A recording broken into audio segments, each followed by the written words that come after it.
vazaha voalohany indrindra noho etsiko manokana eto raha mazoto Fanirisoa Ernaivo. Inona mba nety no an'ny firenena malagasy? Matiko ty androany. Darano nangatako ifanandrina amiko raha ohatra ka hiady hevitra fa za tsy miady an-tsena amin'ny olona sans qualité ohatran'ireny.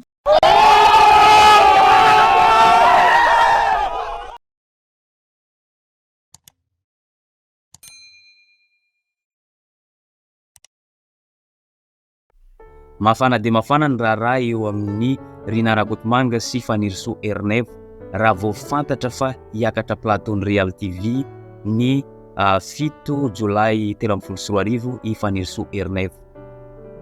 Araka ny fanehoan-kevitry ireo mpikirakira Facebook dia mahita fa mbola tsy niakatra plateau akory Fanirisoa Ernaivo dia fa misy mpipi ampatalo sady. Ao amin'ny rindrina page Facebook ny Rinah Rakotomanga dia hita nanao publication izy talohany ny vahinianan'ny Fanirisoa Ernaivo teny amin'ny plateau ny RealTv.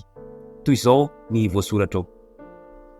Iresaka hony ilay mpitsaran'ny onganiny fa omena sehatra. Eny taratry ny fahalalany zany ka omena sehatra avokoa na dia fahita azy dia feno fankahalana sy fanaratsiana ary alahelo-kanina no mipetsaka.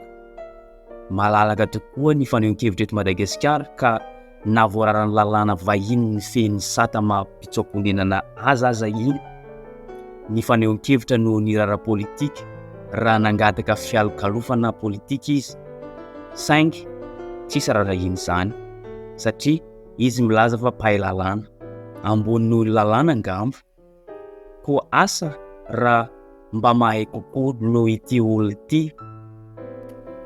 Misy roy izay napetrany eo ambanin'ny publication izay nataony izay fanehoan-kevitra ireo Jeune Afrique mpanao gazety avy eo Afrika mahakasika ny double nationalité mahakasika ny Andry Rajoelina.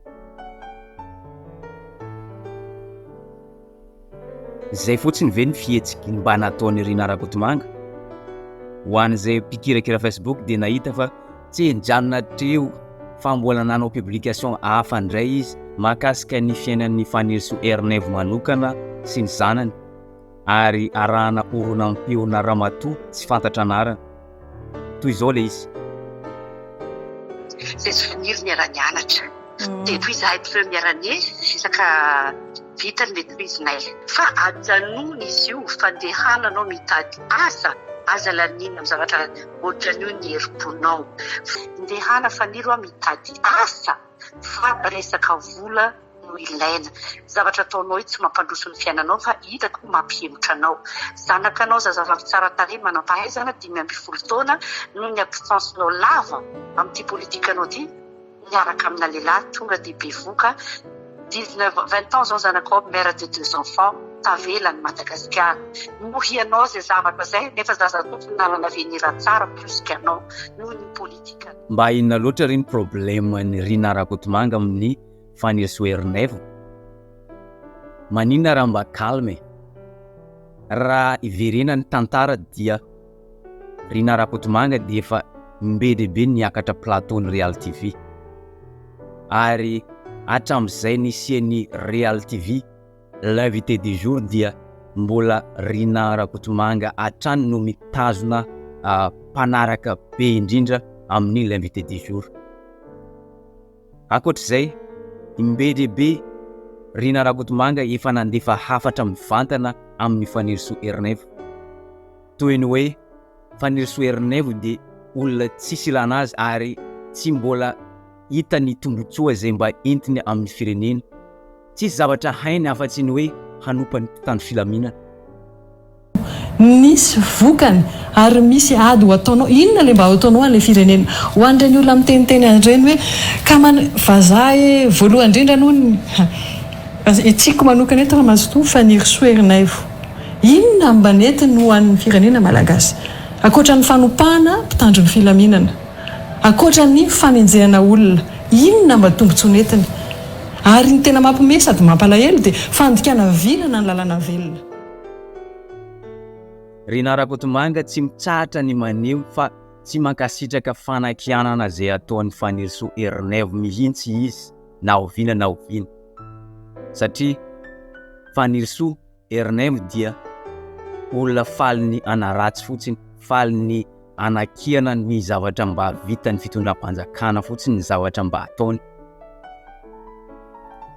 Ho an'ny mpikirakira Facebook manokana dia mahita fa torakovitra ny mapara raha vao naheno fa hiakatra plateau ny RealTv i Fanirisoa Ernaivo. Santionany fotsiny fihetsika nataony Rinah Rakotomanga io fa mbola betsaka ny réaction zay hita tao amin'ny tambazotra serasera. Na dia teo aza ny savorivorona teraky ny fiakaran'ny Fanirisoa Ernaivo teo amin'ny plateau RealTv dia niakatra plateau ihany i Fanirisoa Ernaivo rehefa tonga ny fotoana. Marary ny fony mapara mahita an'izany. Ny zavatra tena nahaliana dia zao, 4:40 ny mpijery mivantana ny l'invité du jour. Raha toa ka 7:00 ny isan'ny mpijery farany ambony indrindra hatr'izay nisian'ny RealTv. Mazava ho azy fa marary ny fony Rinah Rakotomanga mahita an'izany 14,000 mpijery zany. Nandritra ny fandaharana l'invité du jour dia nametraka fanontaniana zay nanikitika ny maro i Gascar Fenosoa mahakasika ny fasafasa fanehoan-kevitra zay saika ataon'ny Rinah Rakotomanga sy Fanirisoa Ernaivo. Ary tamin'izany fotoana dia nandany tsy hiatrika an'izany i Fanirisoa Ernaivo. Tena marina ve zany? Raha ohatra ka marina, inona ny antony? Toy izao ny navalin'ny Fanirisoa Ernaivo. Tena akaiky izay nolaviko mihitsy ny andeha hiadivana hevitra amin'ny olona izay tsy mitovy niveau amiko. Ny mpitsara Honoré Rakotomanana, ny ministre ny justice, ny ambassadeur no nangatako hifanandrina amiko raha ohatra ka hiady hevitra fa za tsy miady an-tsena amin'ny olona sans qualité ohatran'ireny.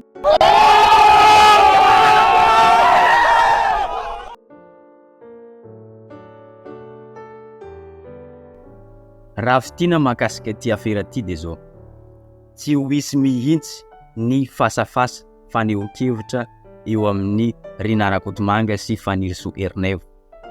Raha ohatra ka Fanirisoa Ernaivo mahatsapa fa tsy mitovy niveau aminy mihitsy i Rinah Rakotomanga. Zay ny vidéo tsika androany, azadino ny miabone sy manisy j'aime ty vidéo ty dia amanaraka indray.